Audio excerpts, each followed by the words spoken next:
सिंह वाकई में सोच लेल बड़े जे बुखार छोड़ा देवे के बा। फिर से पावर स्टार पवन सिंह एगो गाना लिया दिल बड़े भैया, बियाहल महिला।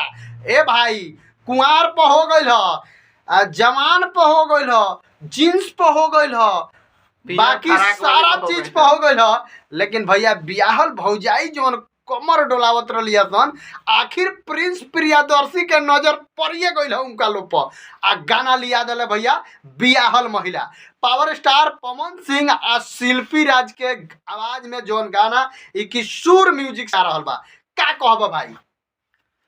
कहे के कौची बा, अब जोन होई तो माने होखबे करी। बाकी जे माने हई एने ओने धुन एने ओने करत रहलू तो बुझिए गइल होइलो कि पावर स्टार पवन सिंह कबो नए लेके आई। एगो और बात हम बता दी भाई, पावर स्टार पवन सिंह के चाहे जाने सुने समझे वाला लोग के कि पावर स्टार पवन सिंह के कैसेट के नाम रखल गइल बा बियाहल महिला।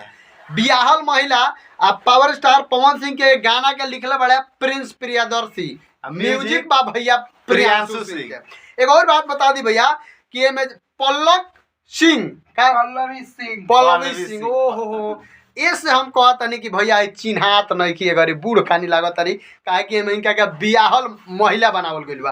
तो पल्लवी सिंह काम करले बड़ी।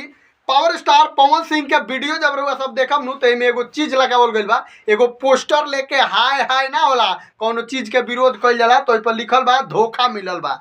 यानी कांसेप्ट ई रखल गइल बा गाना के कि लइका कोनो बा ओकर की तो बियाहल मेहरारू से ओकर नैनाचार हो जाता अनजाने में, आ ना तो बियाहल मेहरारू से ओकर बियाह हो जाता अनजाने में। यह गाना के कॉन्सेप्ट बा।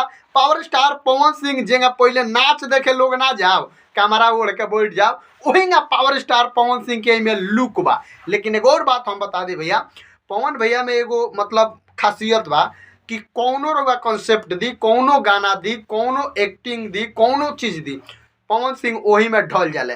एक और बात बता दी भैया कि पावर स्टार पवन सिंह के गाना जौन बा बियाहल महिला, एकर वीडियो डायरेक्टर के नाम बा विभांशु तिवारी। रुआ सब के जब नाम बतैले होकम नु तो रुआ लोग के खटकल हुई दिमाग में जे यार ये नाम तो सुना सुना सा लग रहा है। हाँ उहे विभांशु तिवारी जेकर कई गो गाना पवन सिंह के जौन बा की वीडियो करावल, वीडियो कइल, डायरेक्टरी बहुत बेहतरीन, रिव्यू बहुत बेहतरीन जौन बा की ओकर व्यूज बा, ओकर प्यार आशीर्वाद जनता के तरफ से बा।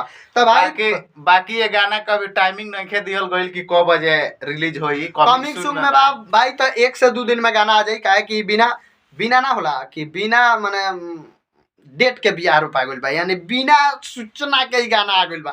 तो भाई बियाह रुपा गइल बा तो होई। तो पावर स्टार पवन सिंह के चाहे वाला वीडियो के फटाफट शेयर कर लो, चैनल पर नया बड़ा तो सब्सक्राइब जरूर कर लो। आ बाकी लास्ट में क्या कहबो? बाकी मिलत तनी सन अगला वीडियो में, तब तक खातिर